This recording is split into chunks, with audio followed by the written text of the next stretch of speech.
السلام علیکم ورحمۃ اللہ وبرکاتہ۔ اعوذ باللہ من الشیطان الرجیم،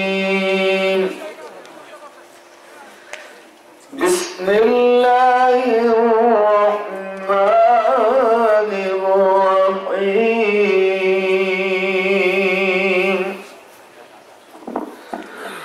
قل إن كنتم تحبون الله فاتبعوني يحببكم الله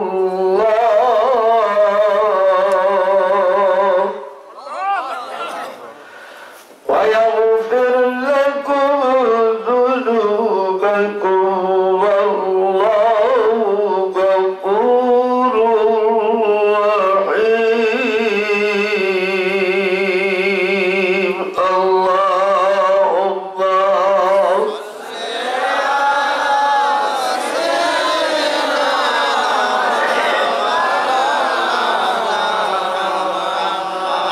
وعلى آل سيدنا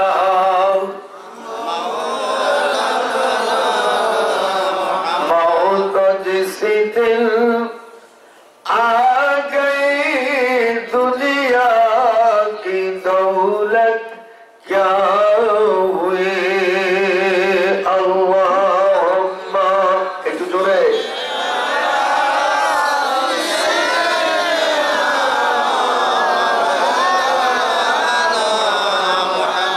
وعلى آل سيدنا روح تن سے اڑ گئی مردہ کی حالت کیا ہوئی۔ ملک الموت نے جب روح تیری کھینچ لے، اب بتا دو اسی جگہ سے شان شوکت کیا ہوئی۔ کیسی کیسی خوبصورت رالیاں شو جاتیا، تن بدن سب الگئی، شکل صورت کیا ہوئی۔ کیسے کیسے تاج تارا بادشاہ چل گئی، وہ خزینہ بلکانا شان شوکت کیا ہوئی۔ اللہم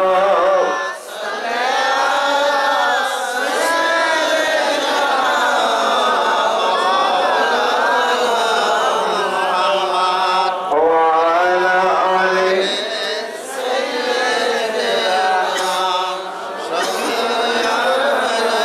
بسم الله الرحمن الرحيم بالسند المتصل مني إلى الإمام البخاري رحمه الله تعالى وبه قال حدثنا الحميدي قال حدثنا سفيان قال حدثنا إحيى بن سعيد الأنصاري قال أخبرني محمد بن إبراهيم التمامي أنه سمع علقمة بن وقاص الليث يقول سمعت عمر بن الخطاب رضي الله عنه على المنبر يقول سمعت رسول الله صلى الله عليه وسلم يقول إنما الأعمال بالنيات وإنما لكل امرئ ما نوى، فمن كانت هجرته إلى دنيا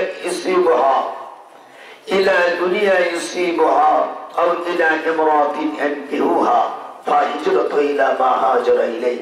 ومن العجائب أن الحديث الأول من جامع البخاري على القول المشهور كلمتان حبيبتان إلى الرحمن خفيفتان على اللسان ثقيلتان في الميزان سبحان الله بحمده سبحان الله العظيم۔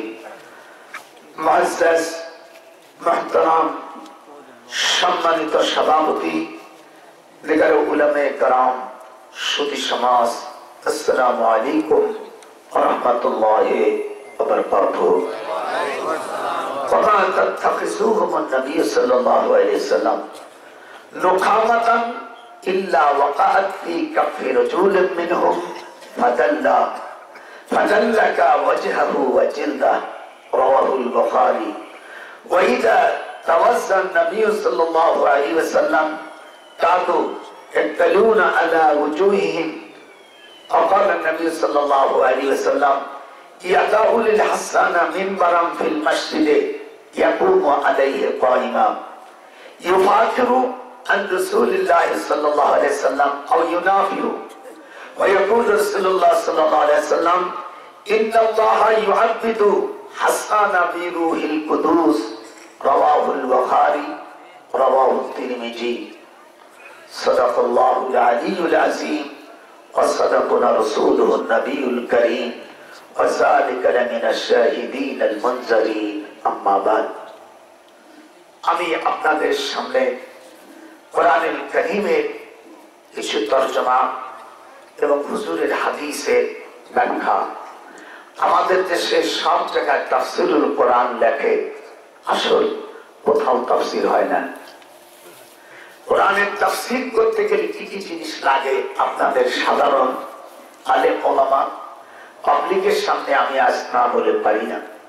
কোরআনের তাফসীর করতে গেলে 15টা বিষয় জানা খুবই দরকার। সেই 15টা বিষয় কি? ইলমে লুগাত, হাত গোনেন, সকলে গোনেন। 15টা জিনিস আমি গুনে যে আলেম ওলামা পাবলিক গোনেন শিখিলেন। ইলমে লুগাত, ইলমে নাহু, ইলমে সরফ, ইলমুল ইশতিকাক, ইলমুল মানি, ইলমুল বয়ান, ইলমুল বদি, ইলমুল কিরাত, উসুল হাদিস, নাসিখ, মানসুখ, শানে নজুল, তারিখ আর ইলমুল মাওয়াহিব। এই 15টা ইলম জানা, যার জানা নাই, এই এক একটা ইলম আমার 180 রকম। আপনি আমার কাছে খোঁজেন এই দেশে কোন মৌলবী কি কি জিনিস, এই 180টা জিনিস নাম বলুক তো।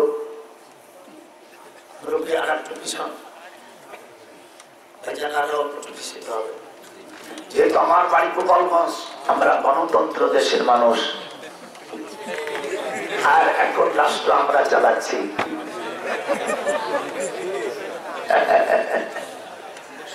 আমরা যদি গণতন্ত্র না দেই তাহলে দেশ চলবে কি করে? এই জন্য আমি বড় লজ্জিত, যেখানে যাই বাংলাদেশে তাফসীরুল কোরআন একটা জায়গাও তাফসীর হয় না। তোমরা বলতে পারো তরজমা, এই বলতে পারো। এটা আমি 1952 সালে দারুল উলুম দেওবন্দে দাওরা পড়েছি।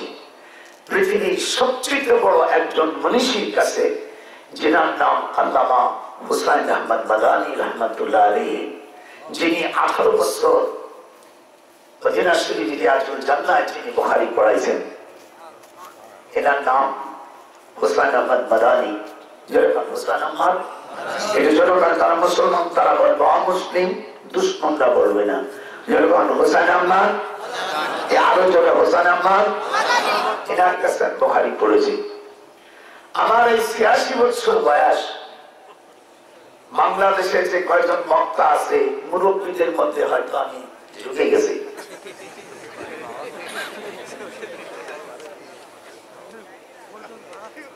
আমাদের দেশে আলেম ওলামাদের মধ্যে বিভিন্ন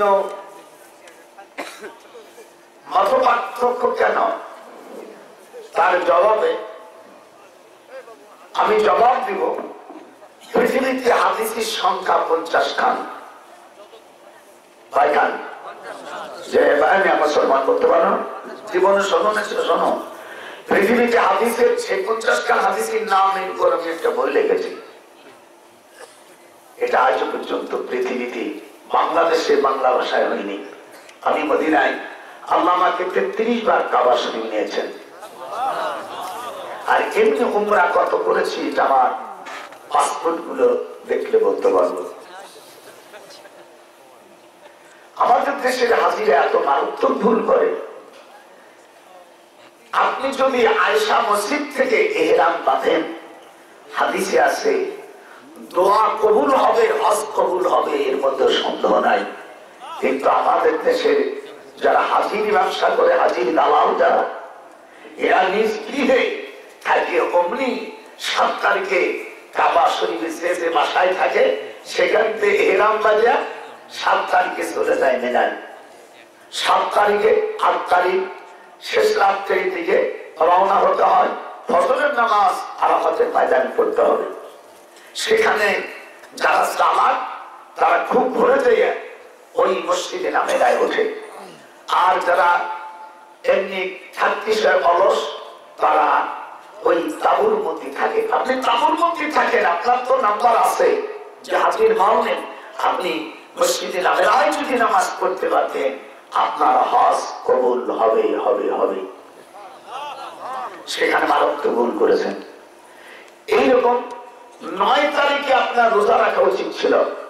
হাদিসে আছে 9 জিলহজ মাসে কোন হাজি যদি হজ রাখে, আল্লাহ তার 2 বছরের গুনাহ মাফ করে দেন। পিছনে 1 বছর, সামনে 1 বছর। আমি আজ 51 বছর বুখারী পড়াই। আমাদের দেশে কিছু ছেলেরা যায় সৌদি আরবে চাকরি করতে, কামলা বেচতে যায়। ওরা আসে দেশে থেকে একজন মুক্তি হয়। সেদিনকে একজন নামাজ পড়াচ্ছি, এইরকম করতেছে, যাকে না এরকম অবশ্য নাউজুবিল্লাহ, এইরকম আল্লাহু আকবার, এরকম হলেও কিছু হয়। মাথায় টুপি নাই, এভাবে নির্বাচন, তোর টুপি পয়সা নেই, তোর মাথায় টুপি নেই কেন? আর দাড়ি রাখছে একটু সম্মার্কা, এতটুক 1 মুষ্টির কম দাড়ি রাখার কাহিয়ে ফেলাই দেওয়া সমান। দাড়ি কাটা হারাম, 1 মুষ্টির কথা রাসূল বলে নেই, এটা আলেম ওলামাদের মত। কিন্তু সকল নবী কোনদিন আল্লাহ রাসূলকে জিজ্ঞেস করছেন, আপনি কি দাড়ি ছাড়ছেন? উনি বলো আল্লাহু লা তাকাইয়ামা লিহিয়াতুন, আমি কেন কোন পয়গম্বর কোন দাড়িতে কোনদিন হাত দেয়নি। এই জন্য আমার 86 বছর বয়স, আল্লাহর কোরআন শিখেছি, আমি জীবনে কোনদিন দাড়ি কাটিনি। বিশ্ববিদ্যালয়ে পড়াশোনা করেছি। 1966 সালে ঢাকা ইউনিভার্সিটিতে ল এন্ড জাস্টিসে আইনের উপর এমএ পাস করে এরপরে পিএইচডি করেছি। আমি দাড়িতে কোনদিন যেখানে কাটা দরকার সেই জায়গায় কাট,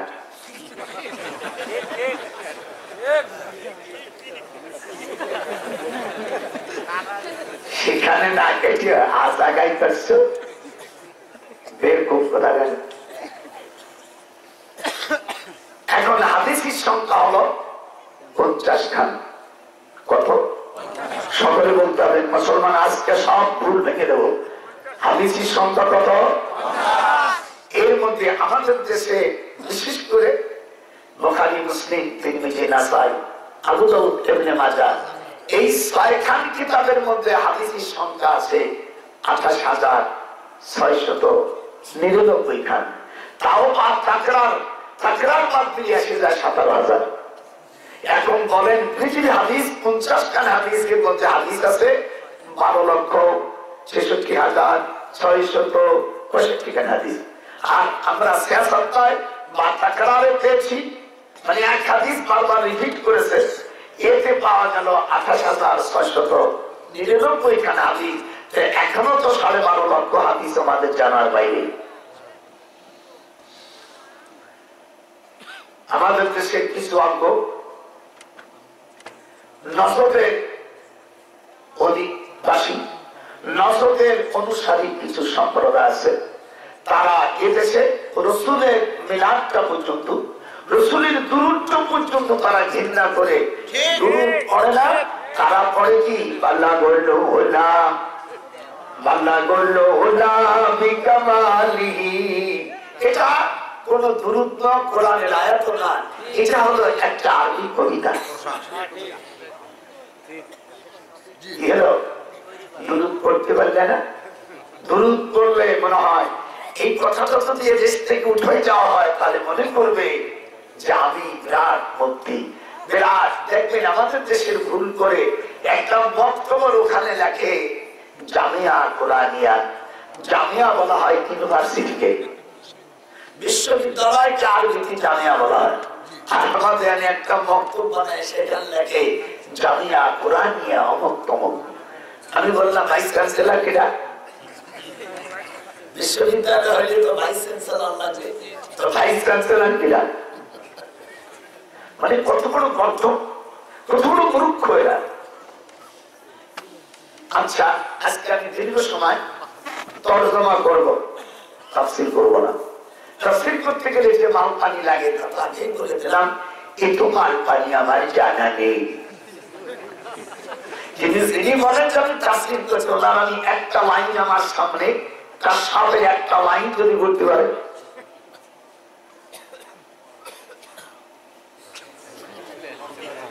আমার সামনে একটা লাইন বলুন,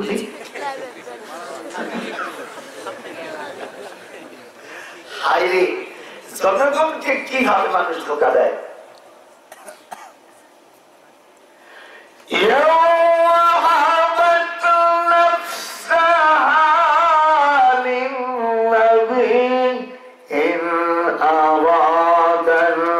نبي أن يستنى